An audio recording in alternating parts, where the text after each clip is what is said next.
Pensem só no mundo, o mundo onde os mapas tinham, bem, enormes espaços em branco, onde o oceano não era uma via, mas sim uma barreira cheia de medo. Agora, como é que uma nação pequena, ali à beira da Europa, conseguiu em tão pouco tempo pegar nesse mapa e redesenhá-lo por completo, ligando o mundo inteiro? É precisamente essa história incrível que vamos desvendar. E esta citação capta perfeitamente o espírito da época, não é? No início do século XV, o mundo era mesmo um conjunto de peças isoladas. E para os europeus, o Atlântico não era de todo uma autoestrada para o futuro. Era um muro assustador que marcava o fim do mundo que conheciam. Exato. Vamos então mergulhar neste mundo de muros.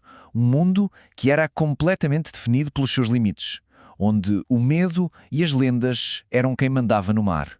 E aqui, a psicologia era mais forte que a geografia. O Atlântico tinha um nome que diz tudo: o Mar Tenebroso. E as histórias? Uau! Falava-se de águas que ferviam perto do Equador, de monstros gigantescos que simplesmente engoliam navios inteiros. E claro, havia o Cabo Bujador em África. Aquele era o ponto sem retorno. A regra era simples: quem passasse por lá não voltava. Era literalmente o fim do mapa. E olhem que não era só o medo que mantinha os europeus em casa. Havia um problema bem real. A Europa estava, economicamente falando, encurralada. Pensem nisto. As rotas por terra para ir buscar as especiarias e as sedas da Ásia estavam controladas por potências rivais. O resultado? Tudo caríssimo. Portanto, encontrar um novo caminho por mar não era só um capricho de aventura, não. Era uma questão de sobrevivência económica. Então, o que é que muda? O que desata este nó? A resposta está em Portugal. Uma nação que tinha, a receita perfeita. Uma dose de ambição, muito conhecimento e uma visão que ia mudar tudo. E no centro disto tudo está uma figura absolutamente fascinante, o infante Dom Henrique. O engraçado é que lhe chamam o navegador, mas ele nunca navegou. Ele era o cérebro, o estratega por trás de tudo. Lá na sua base em Lagos, no Algarve, ele juntou a seleção nacional da época, os melhores cartógrafos, astrónomos, pilotos, todos a trabalhar com um único foco, encontrar uma maneira de vencer o oceano. Mas o que é que o movia? E aqui vemos como a mentalidade daquela altura era complexa. Não era só uma coisa, sabem? Segundo os relatos da época, era um coquetel de motivações. Havia a curiosidade pura de saber o que existia para lá do tal Cabo Bujador. Havia, claro, a ambição económica de encontrar novas rotas de comércio, mas também estratégia militar para perceber o poder dos mouros em África e, a juntar a tudo isto, um fervor religioso enorme, a vontade de espalhar o cristianismo.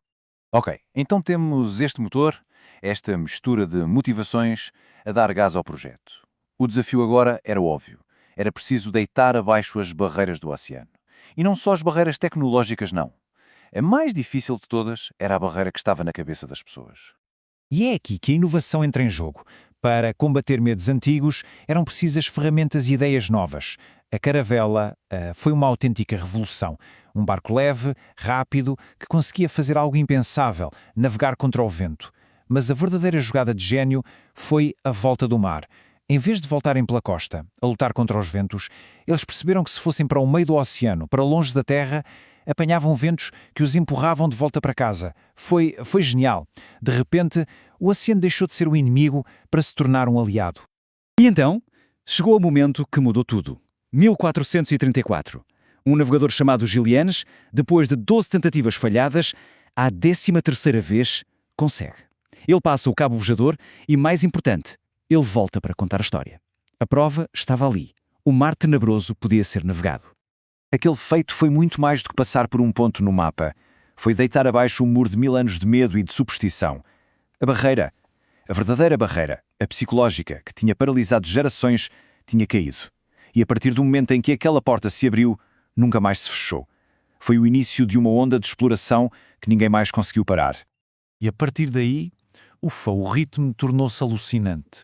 Com o muro do medo no chão, de repente o mundo pareceu encolher.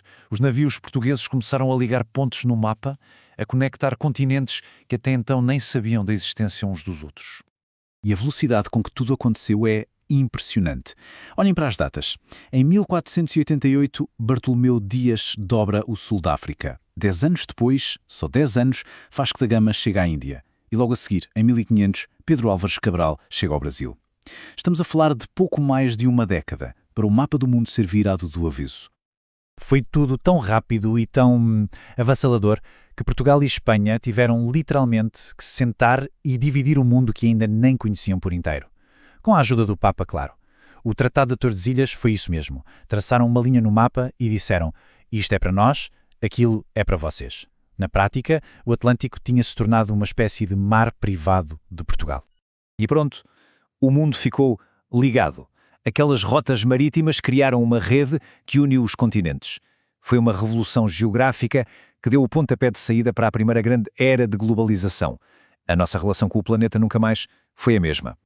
Só que esta nova era de conexão, esta primeira globalização, não foi de todo uma história bonita e pacífica. Teve um preço muito alto e muitas vezes absolutamente brutal. O que se seguiu foi uma troca em escala global. Pessoas, animais, plantas, doenças, ideias, tudo começou a circular pelo planeta. Mas não nos enganemos, esta troca não foi equilibrada nem foi sempre boa.